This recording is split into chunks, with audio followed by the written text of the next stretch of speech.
Sa mga gusto namang pumunta sa Baguio para magpalamig, with or without a friend, mag-ingat po kayo sa accommodation scams. Bakit? Ano reference mo doon? Maaring mag-isa ka lang or maaring may kasama kang kaibigan. Okay, road trip lang. Oo. Oo, sige. Ang mga detalye sa report ni Mobile Journal Francis Orsio. Ang init!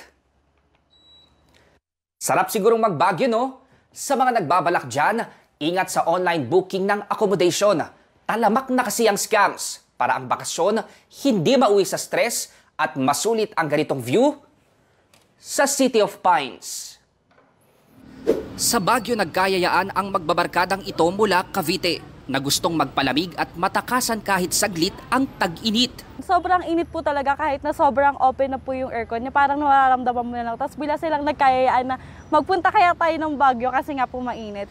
Ang mga turistang kagaya ni Blessy ang kadalasang target ng naglipa ng accommodation scam. Ang mga nabibiktima, yung mga naghahanap ng murang matutuluyan sa pagbabakasyon sa summer capital. Madalas daw sa social media nangyayari ang ganitong krimen. Sa Facebook group nga na ito, kita agad ang post ng mga nabiktima ng accommodation scam. Ang siste, papaniwalain ka sa mga promo at discounts. Magpapanggap ang kausap mo na staff ng isang accommodation facility at magpapakita pa sa iyo ng ID kasama ang pangalan, address at number nila. Pero lahat ng ito, peke lang pala. Sasabihan ka rin na kailangan mong magbayad ng down payment. At kapag na-send mo na ang pera mo through e-wallet o bangko, maglalaho na ang scammer na parang bula. At heto pa, hindi raw taga Baguio ang karamihan ng nambubudol. Alam mo, magugulat ka na maraming scammers hindi taga Baguio. Karamihan ng mga scammers nasa baba.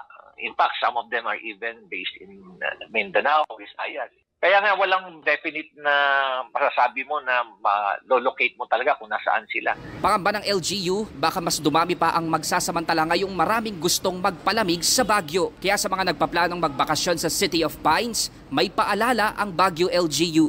Sa atin po mga nag-a-avail po ng mga accommodation dito, lalo-lalo na po yung nagre-register through social media. Sana po i-validate nyo po mabuti. Tawagan nyo po yung accommodation facilities. You can go to our visita.baguio.gov.ph. Pinapayuhan din ang mga nabiktima na magsampa ng reklamo sa Anti-Cybercrime Unit ng pulisya o di kaya'y para maiwasan ma-scam, i-verify sa kanilang website kung legit ba ang inyong tutuluyan. Sa panahon ngayon, talamak na ang scams, lalo na sa social media. Kaya naman kung ang presyo ng tinitingnan mo ay kaduda-duda, mas mabuti nang magdalawang isip bago mawala ang pinaghirapang pera. Mobile journalist Francis Orsio po, hatid ang mukha ng balita.